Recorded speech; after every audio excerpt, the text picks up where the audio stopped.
கர்த்தருடைய பரிசுத்தமுள்ள நாமத்திற்கு ஸ்தோத்திரம்.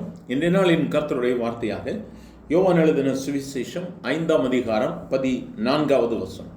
அதற்கு பின்பு இயேசு அவனை தேவாலயத்திலே கண்டு, இதோ நீ சொஸ்தமனாய், அதிக கேடானது ஒன்றும் உனக்கு வராதபடிக்கு இனி பாவம் செய்யாதே.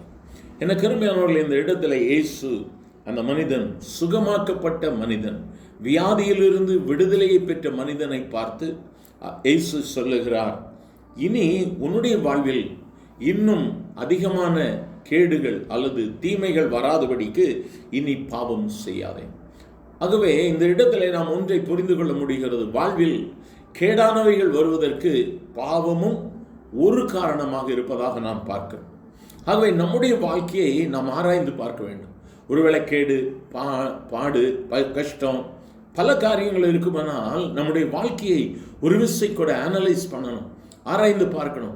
நான் கேடு உள்ள காரியங்களை செய்து கொண்டிருக்கிறேன், நான் கர்த்தர் விரும்பாத பாதையிலே நான் நடந்து கொண்டிருக்கிறேன், நான் அது நிமித்தமாக தான் என் வாழ்க்கையில் போராட்டம், என் வாழ்க்கையில் கஷ்டம், தோல்வின்னு சொன்னால் இன்று நாமும் நம்முடைய வாழ்வின் பாதையை மாற்ற வேண்டியது அவசியமாக இருக்கிறது. இந்த இடத்துல இயேசு சொல்லுகிறார், உன்னுடைய வாழ்வில் இன்னும் அதிக கேடானது ஒன்று வராதபடிக்கு பாவம் செய்யாதே. வார்த்தைகளை கேட்கிற தேவ பிள்ளையே, கர்த்தர் தம்முடைய பிள்ளைகள் பாவம் செய்யக்கூடாது என்பதை அவர் விரும்புகிறார். பாவத்தோடு கூட ஒரு ஆன்மா ஜீவிப்பது அவருக்கு விருப்பம் அல்ல.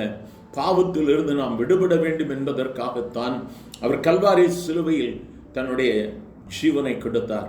தன்னுடைய சரீரம் அடிக்கப்பட்டு ரத்தம் சிந்தப்பட்டது. எதற்காக?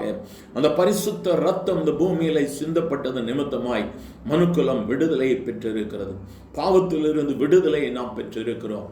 ஆகவே இயேசு விரும்புகிற வாழ்க்கை பாவம் செய்யக்கூடாது.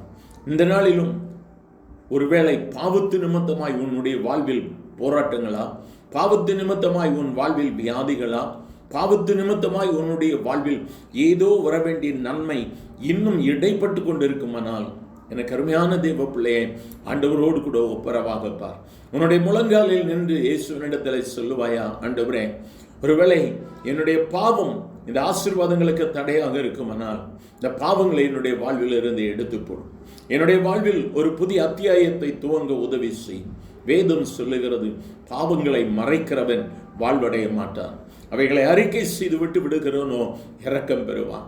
இந்த இரக்கத்தின் நாள் ஒருவேளை உன்னுடைய வாழ்வில் பாவங்கள் தடையாக இருக்குமானால், இயேசுவே என்னை உணர்த்தும் ஆண்டவரே, நான் உம்மோடு கூட நெருங்க வேண்டும் என்று சொல்லி நம்மை அர்ப்பணிக்கலாமா? எங்கள் அன்பின் ஆண்டவரே, ஆசீர்வதிக்கப்பட்ட இந்த கால வேளைக்காக நன்றி. நம்முடைய வார்த்தைக்காக ஸ்தோத்திரம் ஆண்டவரே.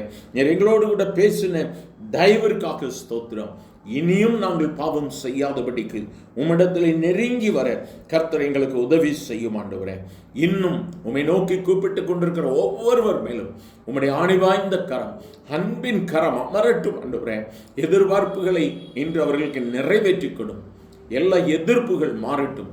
ஆசீர்வதியும், சகல மேன்மையும் ஆசீர்வாதம் வாழ்வில் உண்டாகட்டும். இயேசுவின் நாமத்தில் பிதாவே, ஆமென், ஆமென்.